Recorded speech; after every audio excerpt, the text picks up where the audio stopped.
जेके हिते शख़्सियतूं वेठियूं आहिनि उन्हनि जो मां तमामु निहायत थोराइतो आहियां। कंहिं दोस्त जो नालो जेकॾहिं रहिजी वञे त दिलि में न करे खुदारा। जंहिंजो काज हूंदो आहे त उहो थोरो परेशान हूंदो आहे।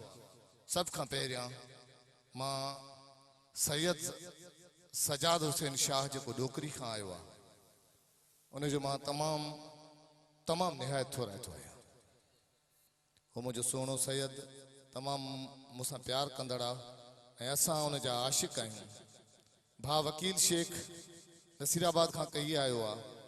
वक़्त जी निज़ाकत खे ॾिसंदे जेके मां उन्हनि खे स्टेज ते ॻाल्हाइण जो मौक़ो न ॾेई सघियो आहियां उनजे लाइ मां माज़रत आहियां। मां सभ खां वधीक माज़रत घुरंदुसि साईं जुड़ियल चांडियो खां जो मूंखां कुझु कोताहियूं बि थी वियूं आहिनि। हू मुंहिंजो मोहसिन आहे, मुंहिंजो वॾो भाउ आहे।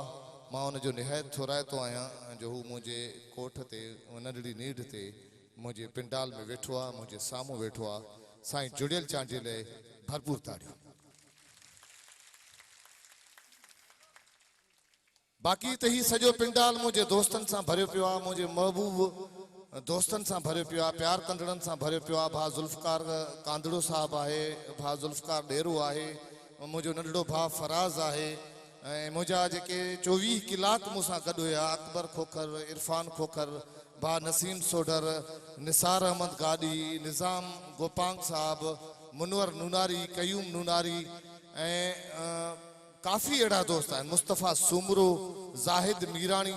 मक़सदु मां सॼी लिस्ट खणंदुसि त सॼी लिस्ट जीअं जीअं दोस्त ते नज़र पए थी।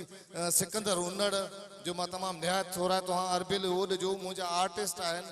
जेकॾहिं वाक़ई मूंखां को नालो रहिजी वञे भाउ सिकंदर गाॾी साहिब जो त ॻाल्हि इहा आहे त वक़्त जी निज़ाकत सां ॾिसंदे प्रोग्राम खे स्टार्ट कंदासीं। हिन प्रोग्राम में तकलीफ़ूं बि आयूं हूंदियूं ऐं असांजो भाउ सभु दोस्त आहिनि। भाउ इम्तियाज़ मीराणी साहिबु ऐं ॿिया ऐं असांजो साईं